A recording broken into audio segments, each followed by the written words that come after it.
The notification sound from my phone cut through the quiet of my apartment like a knife. I glanced at the screen, expecting another work email or spam message, but instead saw Jake's name lighting up my lock screen. My heart did that familiar little skip it always did when I heard from him, even though I'd been trying to train it not to for the better part of 2 years. "Hey man, you up?" The message read, followed immediately by another. "Having a rough night. Mind if I come over?" I stared at the words, my thumb hovering over the keyboard. It was past midnight on a Tuesday, and Jake lived clear across town. The fact that he was willing to make that drive meant something was really bothering him. Despite all my complicated feelings about our friendship, I couldn't ignore that. Of course, doors unlocked. I typed back, then immediately got up to actually unlock it. Jake and I had been friends since college, bonded initially over our shared love of obscure indie films and our mutual inability to understand organic chemistry. What started as study sessions evolved into movie nights, which evolved into the kind of friendship where we could sit in comfortable silence for hours or talk until dawn about everything and nothing. He was straight, had always been straight, had dated a string of girlfriends throughout college and beyond. I was gay, had figured that out sophomore year, and had been harboring increasingly complicated feelings for Jake ever since. The smart thing would have been to create some distance. Any reasonable person would have recognized that pining after your straight best friend was a recipe for disaster. But Jake had this way of making me feel like I was the most important person in his world, at least in those moments when it was just the two of us. He'd seek out my opinion on everything from career decisions to what shirt to wear on dates. He'd text me random thoughts throughout the day, share memes that only I would find funny, remember tiny details about conversations we'd had weeks ago. And then there was the physical affection. Jake was touchy with everyone, always had been, but with me it felt different, more lingering. He'd throw his arm around my shoulders while we watched movies, let his hand rest on my knee when he was making a point, pull me into hugs that lasted just a beat too long. I told myself I was reading too much into it, that this was just how he was, but late at night, when I couldn't sleep, I'd replay every touch, every look, every moment that felt charged with something more than friendship. I heard his car in the parking lot about 20 minutes later, the familiar rumble of his old Honda that he refused to replace despite its increasingly frequent trips to the mechanic. His footsteps on the stairs were heavier than usual, and when he knocked softly on my door, I could hear the exhaustion in even that simple sound. When I opened the door, Jake looked like he'd been through hell. His dark hair was disheveled, sticking up in places like he'd been running his hands through it. His eyes were red-rimmed, and there was a tension in his shoulders that spoke of stress and sleepless nights. He was wearing a wrinkled t-shirt and jeans that looked like he'd grabbed them off his bedroom floor. "Thanks for letting me come over," he said, stepping inside and immediately collapsing onto my couch like his strings had been cut. "I know it's late. Don't worry about it," I said, settling into the armchair across from him. "What's going on?" Jake was quiet for a long moment, staring at his hands. When he finally spoke, his voice was rough. "Sarah and I broke up." I felt a complicated mix of emotions hit me all at once. Sympathy for Jake, who was clearly hurting. Relief that Sarah, his girlfriend of 8 months who I'd never quite managed to like, was out of the picture. And underneath it all, a guilty flutter of hope that I immediately tried to squash. "I'm sorry, man," I said, and I meant it. "What happened?" "She said I was emotionally unavailable," Jake said with a bitter laugh. "Said I never let her in, never shared what I was really thinking or feeling. She said it was like dating a wall sometimes." I frowned. That didn't sound like the Jake I knew at all. With me, he was an open book, sharing his thoughts and fears and dreams without reservation. But maybe that was the problem. Maybe he gave so much of himself to our friendship that there wasn't much left for his romantic relationships. "That doesn't sound like you," I said carefully. "Doesn't it?" Jake looked up at me, and there was something raw in his expression. Maybe she was right. Maybe I am emotionally unavailable. Maybe I just don't know how to be in a real relationship. "Jake, that's not true. You're one of the most emotionally intelligent people I know." "With you, maybe," he said quietly. "But that's different." The words hung in the air between us, loaded with meaning I wasn't sure I was ready to unpack. I felt my heart rate pick up, but I forced myself to stay calm, to not read more into it than was there. "How is it different?" I asked. Jake was quiet again, that same heavy silence that had filled the space when he first sat down. When he spoke, his His voice was barely above a whisper. I don't know. It just is. With you, I don't have to think about what I'm saying or worry about how you'll react. I can just be myself. But with her, with all of them really, it's like I'm performing. Like I'm playing the role of boyfriend instead of actually being one. I wanted to reach out to him, to offer some kind of comfort, but I didn't trust myself to keep it platonic.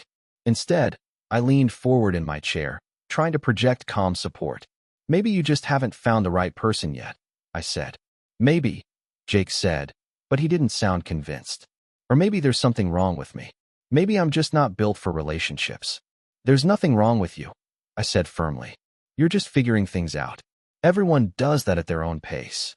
Jake looked at me then, really looked at me, and I felt that familiar electric charge that always seemed to spark between us in moments like this. His eyes were so dark, so intense, and for a second I thought he might say something that would change everything between us. Instead, he broke eye contact and scrubbed his hands over his face. God, I'm tired, he said. I haven't slept properly in days. Sarah and I have been fighting for weeks, and I kept thinking if I just tried harder, if I just figured out what she wanted from me, I could fix it. But I couldn't. I couldn't give her what she needed. That doesn't mean you failed, I said. Sometimes people just aren't compatible, no matter how hard they try. I know that, logically, Jake said, but it still feels like shit. And the worst part is, I don't even think I'm that upset about losing her specifically. I think I'm more upset about failing at another relationship. About proving to myself that I really am as emotionally unavailable as she said. We talked for another hour, Jake gradually relaxing as he worked through his feelings about the breakup. I listened, offered what comfort I could, and tried to ignore the way my heart ached every time he smiled at something I said. This was what I was good at, being his friend, being the person he turned to when he needed support. It should have been enough. By the time we'd exhausted the topic of Sarah and the breakup, it was nearly 2 a.m. Jake was sprawled across my couch, looking more relaxed than he had when he'd arrived, but still exhausted. I should probably head home, he said, but he made no move to get up. You could stay, I offered, trying to keep my voice casual. It's late, and you're tired. The couch is pretty comfortable. Jake considered this for a moment, then shook his head. I don't want to impose. You've already done enough just listening to me whine about my relationship problems. You're not imposing, I said. And you weren't whining. You were processing. There's a difference. Is there? Jake asked with a small smile. Definitely. Whining is annoying. Processing is healthy. Jake laughed, the first genuine laugh I'd heard from him all night. Okay, when you put it like that, maybe I'll stay. But I'm taking the couch. I got him a pillow and blanket, and we said our goodnights. I headed to my bedroom, but I found myself lying awake, hyper-aware of Jake's presence in the next room. I could hear him shifting around on the couch, trying to get comfortable, and I wondered if he was having as much trouble sleeping as I was. I must have dozed off eventually, because I woke up to the sound of my bedroom door creaking open. The room was still dark, but I could make out Jake's silhouette in the doorway. My heart jumped into my throat. Marcus, he whispered. You awake? Yeah, I said, my voice coming out rougher than I'd intended. Everything okay? I can't sleep, he said. The couch is fine, it's not that. I just keep thinking about everything Sarah said, about being emotionally unavailable. And I keep thinking about how different I feel when I'm with you. He stepped into the room, and I could see him more clearly now that my eyes had adjusted to the darkness. He was wearing just a t-shirt and boxers, and his hair was even more disheveled than before. Jake, I started, not sure what I was going to say. I know this is weird, he said quickly, and I know I'm probably crossing a line. But I was lying there thinking about how I used to have someone to hold when I couldn't sleep. Not Sarah, but back in college. My roommate freshman year, before I got my own place. We used to crash in the same bed sometimes when one of us had a nightmare or couldn't sleep. It wasn't sexual or anything, just comfort. And I realized I missed that. I miss having someone there. My mouth went dry. I could see where this was heading, and I wasn't sure I was strong enough to handle it. I was wondering, Jake continued, his voice uncertain, if maybe I could just lie here with you for a while, just until I fall asleep. I know it's a weird request, but I think I just need to not be alone right now. Every rational part of my brain was screaming at me to say no. This was dangerous territory, the kind of situation that could destroy our friendship if I misread the signals. But Jake looked so lost, so vulnerable standing there in my doorway, and I'd never been able to deny him anything. "Okay," I said quietly, scooting over to make room. Jake's face lit up with relief, and he crossed the room quickly, as if he was afraid I might change my mind. He slipped under the covers, and I was immediately aware of his warmth, his scent, the way the mattress dipped under his weight. "Thank you," he whispered, settling onto his side facing away from me. "I know this is probably weird for you too." If only he knew how weird. I lay there rigid, afraid to move, afraid to breathe too loudly, afraid that any small action might betray the way my pulse was racing. Jake was less than a foot away from me, close enough that I could feel the heat radiating from his body. "Marcus." Jake's voice was soft in the darkness. "Yeah. Are you comfortable? I'm not making this weird, am I?" "No," I lied. "It's fine." We lay there in silence for a while, and gradually I began to relax. Jake's breathing evened out, and I thought he might have fallen asleep. I was just starting to drift off myself when I felt him shift, rolling over to face me. "I can't stop thinking," he whispered. "About Sarah? About everything. About what she said. About why all my relationships fail. About why I feel so different with you than I do with anyone else." I turned to face him, and suddenly we were very close. Close enough that I could see his eyes in the dim light filtering through my curtains. "Different how?" I asked, though I wasn't sure I wanted to know the answer. Jake was quiet for a long moment, and I could see him struggling with something. "With you, I don't feel like I have to be anyone other than who I am," he said finally. "I don't feel like I'm performing or trying to live up to some expectation. I can just exist, and that's enough." "Does that make sense?" "Yeah," I said. "It makes sense. I've been thinking about that a lot lately," Jake continued. "About how easy it is to be around you, how natural it feels. And I started wondering if maybe that's what's been missing from my relationships. That sense of just being able to be myself without judgment. I felt like I was walking a tightrope, trying to be supportive without revealing too much of my own feelings. "Maybe you just need to find someone who makes you feel that way," I said. "Maybe," Jake said, but there was something in his voice that made me think he was holding something back.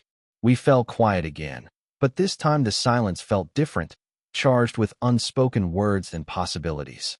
I was acutely aware of every point where our bodies were almost touching, the space between us that felt both infinite and non-existent.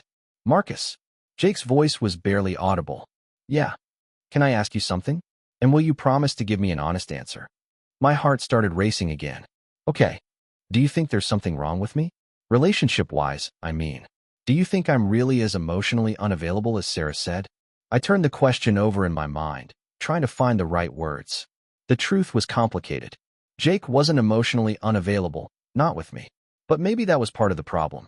Maybe he was giving so much of his emotional energy to our friendship that there wasn't enough left for romantic relationships. "I think," I said carefully, "that you're someone who needs to feel safe before you can be vulnerable. And maybe you haven't felt safe enough with the people you've dated to really let them in. But I feel safe with you," Jake said immediately. "I know," I said, and the words came out softer than I'd intended. "So why can't I feel that way with someone I'm dating? Why is it so easy with you but so hard with everyone else?" I didn't have an answer for that, at least not one I could give him. The truth was too complicated, too dangerous. Instead, I reached out and touched his arm gently. "Maybe you just haven't met the right person yet," I said. Jake covered my hand with his, and I felt a jolt of electricity at the contact. "Maybe," he said, but he didn't sound convinced. We lay there like that for a while, his hand covering mine, and I tried to memorize the feeling. This was probably as close as I'd ever get to having what I really wanted with Jake, and I wanted to hold on to it for as long as possible. Eventually, Jake's breathing deepened and evened out, and I knew he'd fallen asleep. I carefully extracted my hand from under his and settled back on my pillow, but sleep eluded me. I spent the rest of the night lying awake, hyper-aware of Jake's presence beside me, trying to convince myself that this didn't mean anything more than friendship. When I woke up the next morning, Jake was gone. There was a note on my kitchen counter thanking me for listening and for letting him stay, but no mention of the conversation we'd had in the dark or the way he'd held my hand. I told myself that was probably for the best, that maintaining the status quo was safer for both of us. But over the next few weeks, something shifted between us. Jake started texting me more often, calling just to chat, showing up at my apartment with takeout and the excuse that he was in the neighborhood. He seemed to be seeking out my company more than usual, and I couldn't help but wonder if our conversation that night had stirred up something for him too. 3 weeks after the night he'd slept in my bed, Jake showed up at my door again. This time it was a Friday evening, and he didn't look upset or stressed. If anything, he seemed nervous, fidgeting with his keys and avoiding eye contact. "Hey," he said when I opened the door. "I brought pizza. Thought maybe we could watch a movie or something." "Sure," I said, stepping aside to let him in. "Everything okay?" "Yeah, everything's fine," Jake said, but there was something in his voice that suggested otherwise. "I just wanted to hang out." We settled on the couch with the pizza and queued up a movie, but I could tell Jake wasn't really paying attention. He kept glancing at me when he thought I wasn't looking, and there was a tension in his posture that hadn't been there before. Halfway through the movie, he finally spoke up. "Marcus, can I ask you something?" I paused the movie and turned to face him. "Of course." Jake was quiet for a moment, seeming to gather his courage. "That night I stayed over," he said finally. "When we were talking in your bed, you said I just needed to find someone who made me feel safe enough to be vulnerable." "Yeah," I said carefully. "What if I told you I think I already have?" My heart stopped. I stared at Jake, trying to read his expression, trying to understand what he was saying without jumping to conclusions. "What do you mean?" I asked, though I was afraid I already knew. Jake took a deep breath, and when he spoke, his voice was shaky. "I mean, what if the person who makes me feel safest, who I'm most myself with, who I can be completely vulnerable around, is you?" The words hung in the air between us, and I felt like the ground had shifted beneath my feet. This was the moment I dreamed about and feared in equal measure, the moment that could change everything or destroy it all. "Jake," I started, but he held up a hand. "Let me finish," he said. "I know this is complicated. I know I'm straight, or at least I thought I was. But I can't stop thinking about that night, about how right it felt to be there with you. And I can't stop thinking about how all my relationships have failed because I couldn't give those women what I give you without even thinking about it." I felt like I couldn't breathe. "What are you saying?" "I'm saying I think I've been looking for love in all the wrong places," Jake said. "I'm saying I think what I've been looking for has been right in front of me this whole time." He reached out and took my hand, the same gesture he'd made that night in my bed, but this time it felt different. Intentional, loaded with meaning. "I'm saying I think I'm falling in love with you," he whispered. "And I don't know what that means for me or for us, but I know I can't keep pretending it's not happening." I stared at him, my mind reeling. This was everything I'd wanted to hear, but it was also terrifying. Jake had never shown any interest in men before. What if this was just confusion brought on by his recent breakup? What if he was just conflating emotional intimacy with romantic love? "Jake," I said carefully, "are you sure about this? Because this changes everything. If we cross this line, we can't go back." "I know," he said, "and I'm scared as hell. But I'm more scared of spending the rest of my life wondering what if." He leaned closer, and I could see the uncertainty in his eyes mixed with something that looked like hope. "I don't want to mess this up," he said. "Our friendship means everything to me. But I think there might be something more here, something worth exploring. Don't you?" I looked at him, this man I'd been in love with for years, offering me everything I'd ever wanted. It would be so easy to say yes, to lean into this moment and see where it led. But I had to be sure he understood what he was asking for. "What about the fact that you've never been with a man before?" I asked. "What about the fact that you've always identified as straight?" "I don't know," Jake said honestly. "Maybe I was wrong about myself. Maybe sexuality is more fluid than I thought. Or maybe it's just you. Maybe you're the exception to every rule I thought I knew about myself." He squeezed my hand gently. "All I know is that when I'm with you, everything feels right in a way it never has with anyone else. And when I imagine my future, you're in it. Not just as my friend, but as something more." I felt tears prick at the corners of my eyes. This was everything I dreamed of, but it was also more complicated than I'd ever imagined. "I need you to be sure," I said, "because I care about you too much to be an experiment. If we do this, if we explore this, I need to know you're serious about it." "I am serious," Jake said immediately. "I've never been more serious about anything in my life." He brought his free hand up to cup my face, his thumb brushing across my cheek. "I know I don't have all the answers," he said. "I know I'm probably going to stumble through this and make mistakes. But I know how I feel about you, and I know I want to find out what this could be." I leaned into his touch, closing my eyes for a moment to center myself. "Okay," I said quietly. "Okay. I opened my eyes and looked at him. This beautiful, complicated man who had just turned my world upside down. Okay, let's see where this goes. Jake's face broke into the biggest smile I'd ever seen from him, and before I could say anything else, he was leaning in, pressing his lips to mine in a kiss that was tentative and sure at the same time. It was everything I'd imagined and nothing like I'd expected. His lips were soft, and he tasted like the beer he'd been drinking with dinner. The kiss was gentle, questioning, and when I kissed him back, I felt him relax against me. When we broke apart, we were both breathing hard. Wow, Jake whispered. Yeah, I agreed. Wow. We sat there for a moment, foreheads pressed together, and I could see the wonder in his eyes. That was, he started, then shook his head. I don't have words for what that was. Good different or scary different? I asked. Good different, he said immediately. Really good different. He kissed me again, more confidently this time, and I felt something inside me that had been tightly wounded for years finally relax. This was happening. This was real. When we broke apart the second time, Jake pulled back to look at me. So what happens now, he asked. I don't know, I admitted. I've never been in this situation before either. We take it slow, Jake suggested. Figure it out as we go? That sounds good, I said. Jake smiled and settled back against the couch, pulling me with him so that I was curled against his side. It felt natural, like we'd been doing this for years instead of minutes. Can I tell you something? He said, his voice rumbling in his chest. Anything. I've been thinking about this for weeks. Ever since that night, I slept in your bed. I kept trying to convince myself it was just gratitude or confusion or rebound emotions, but it wouldn't go away. If anything, it kept getting stronger. I tilted my head to look at him. What changed your mind about telling me? I realized I was being a coward, Jake said. I was so afraid of ruining our friendship that I was willing to spend the rest of my life wondering what if. But then I thought about what you'd tell me if I came to you with this problem about someone else. You'd tell me that some things are worth the risk. I would, I agreed. So I decided to take my own advice.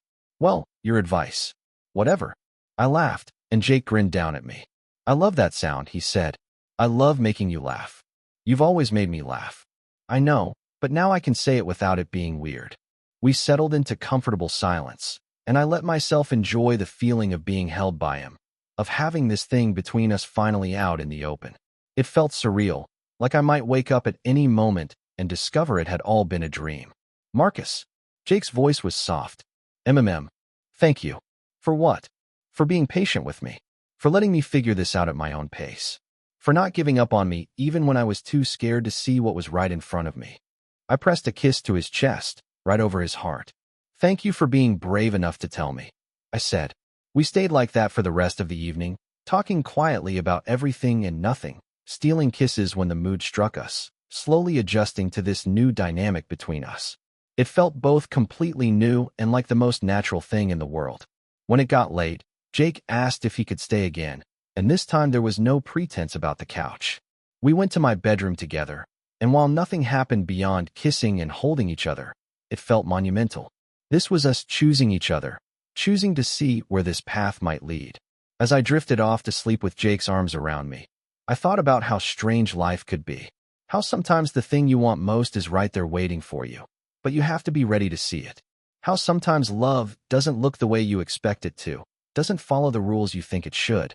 But as Jake's breathing evened out beside me, and I felt the solid warmth of his body against mine, I knew that however this had happened, however we'd gotten here, it was right. We were right. The next few weeks were a careful dance of discovery. Jake approached our new relationship with the same thoughtful intensity he brought to everything else in his life.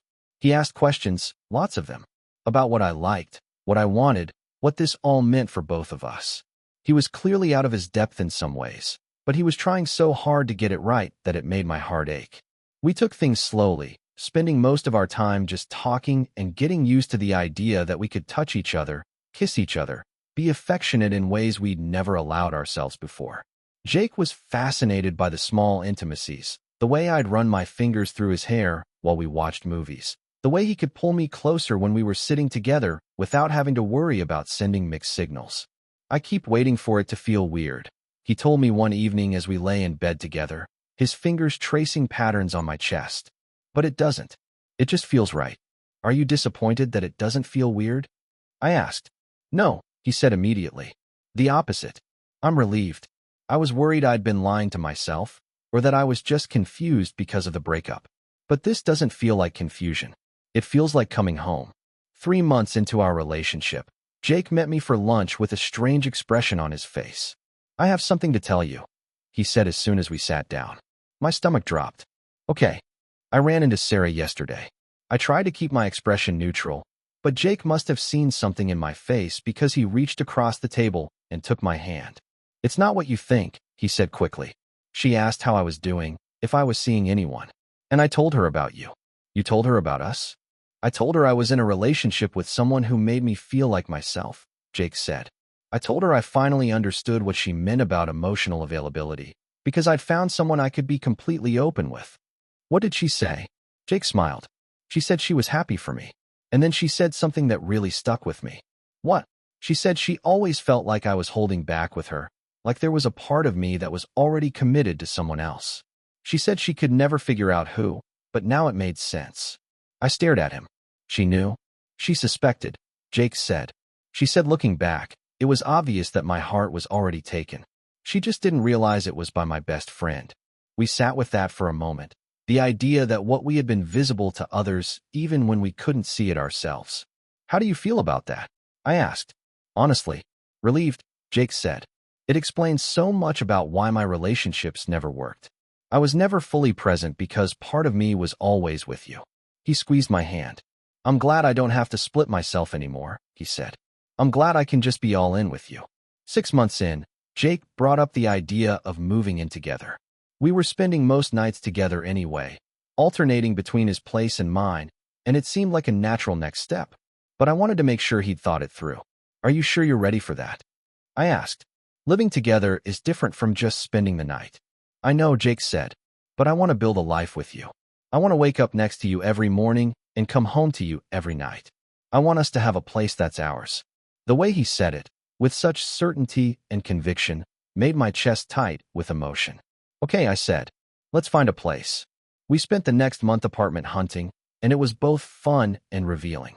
Jake had opinions about everything from kitchen layouts to bathroom fixtures, and watching him get excited about the prospect of our shared space made me fall in love with him all over again.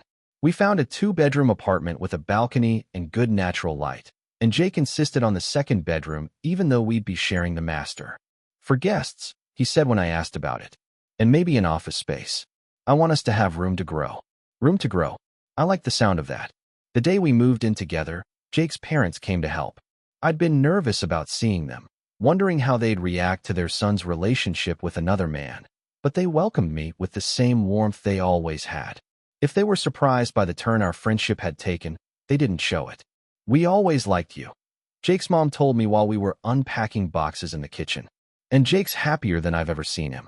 That's all that matters to us." That night, after everyone had gone home and we were surrounded by boxes in our new apartment, Jake pulled me onto the couch and into his arms. "How does it feel?" he asked. "Living together officially?" "Perfect," I said, and I meant it. "I love you," Jake said, and even though he'd been saying it for months now, it still made my heart skip. "I love you too." We sat there in our new living room, surrounded by the detritus of 2 lives being combined into one, and I thought about how far we'd come. From that night, when Jake had shown up at my door heartbroken and confused, to this moment where we were building a life together. "Do you ever think about how different things could have been?" Jake asked, as if reading my thoughts. "What do you mean? If I hadn't broken up with Sarah? If I hadn't come over that night? If I hadn't been brave enough to tell you how I felt?" I considered this. I try not to think about it too much. It makes me dizzy, all the ways it could have gone wrong. "I think about it sometimes," Jake said, "and it terrifies me. How close I came to missing this, to missing you." "But you didn't," I pointed out. "We didn't. We're here. We're here," Jake agreed, pressing a kiss to the top of my head. A year into our relationship, Jake surprised me with a weekend trip to the mountains. We rented a cabin by a lake and spent our days hiking and our evenings on the deck, talking and watching the stars. On our last night there, as we sat by the fire pit Jake had managed to get going after much trial and error, he got quiet in a way that made me pay attention. "Marcus," he said finally, "I want to ask you something." "Okay." He turned to face me fully, and in the firelight I could see he was nervous. I know we haven't been together that long in the grand scheme of things, he said. And I know I'm still figuring out parts of this, parts of myself. But I know how I feel about you, and I know what I want for our future. My heart started beating faster. I don't have a ring or anything, Jake continued. I wanted to talk to you first, make sure we were on the same page. But I want to marry you, Marcus. I want to spend the rest of my life with you. I want to make this official in every way possible. I stared at him, speechless. I know it's a big step, Jake said quickly, misreading my silence. And if you think it's too soon, we can wait. But I wanted you to know that's where my head is, where my heart is. Jake, I said, finding my voice finally. Are you proposing to me? I'm asking if you'd be open to me proposing to you, Jake said with a nervous laugh. Eventually, when we're both ready. I looked at this man, this beautiful, thoughtful man who had turned my entire world upside down and then rebuilt it into something better than I'd ever imagined possible. I'd be very open to that, I said. Jake's face lit up with relief and joy. Really, I love you, Jake. I want to spend the rest of my life with you too. He kissed me then, soft and sweet and full of promise, and I thought about how sometimes the best things in life come when you least expect them. How sometimes love finds you in the most ordinary moments and changes everything. When we broke apart, Jake rested his forehead against mine. I never thought I'd have this, he said quietly. I never thought I'd find someone who understood me the way you do, who made me want to be better just by being themselves. You don't have to be better, I said. You just have to be you. That's what I mean, Jake said. You make me feel like just being me is enough. We sat there by the fire, holding each other and planning our future, and I felt a deep sense of contentment settle over me. This was what happiness looked like, I realized. Not the dramatic, overwhelming emotion I'd expected, but this quiet certainty, this sense of being exactly where I belonged. 2 years after that first night, when Jake had climbed into my bed seeking comfort, he proposed for real. He did it in our apartment, in the bedroom where it all started, with a ring he'd picked out himself and a speech that made me cry. You saved me, he said, down on one knee beside our bed. Not from Sarah or from my confusion about relationships, but from a life where I never got to be completely myself with someone I loved. You gave me permission to be vulnerable, to be real, to be happy. Will you marry me? I said yes, of course. How could I say anything else? Our wedding was small, just family and close friends, but it was perfect. Jake cried during his vows, and I cried during mine. And when we kissed after being pronounced married, I felt like my heart might burst from happiness. At the reception, Jake's college roommate, the one he'd mentioned that first night, came up to us during the dancing. I have to tell you guys something, he said, slightly drunk on champagne. I always thought you two would end up together. Even back in college, the way Jake talked about Marcus, it was obvious he was gone for you. I kept waiting for him to figure it out. Jake laughed. It only took me 10 years. Better late than never, his roommate said, clapping him on the back. Later, as we swayed together during our first dance as husbands, Jake whispered in my ear, "Do you think he was right? Do you think I was in love with you back then and just didn't know it?" I thought about it, about all those years of friendship, all those moments that had felt charged with something more than platonic affection. I think, I said carefully, that love looks different for everyone. Maybe you were in love with me, but didn't have the framework to understand it yet. Maybe you needed to try other relationships to realize what you really wanted. And what do you think I really wanted? I smiled up at him. Someone who made you feel like you could be yourself. Someone who saw all of you and loved all of you. Someone who felt like home. That's you, Jake said simply.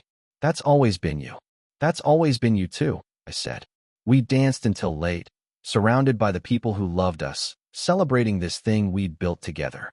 And when we finally went home to our apartment, to our bed, to our life, I thought about how strange and wonderful it was that sometimes the thing you want most is right there beside you, waiting for you to be ready to see it. Jake fell asleep first that night, curled against me the same way he'd been that very first night when he'd climbed into my bed seeking comfort. But now there was no confusion, no uncertainty, no fear of crossing lines. There was just love, pure and simple and real. As I drifted off to sleep beside my husband, I smiled thinking about that scared, heartbroken man who had shown up at my door 2 years ago. He'd been looking for comfort, for someone to hold him while he figured out his life. He'd found that, but he'd also found so much more. We both had,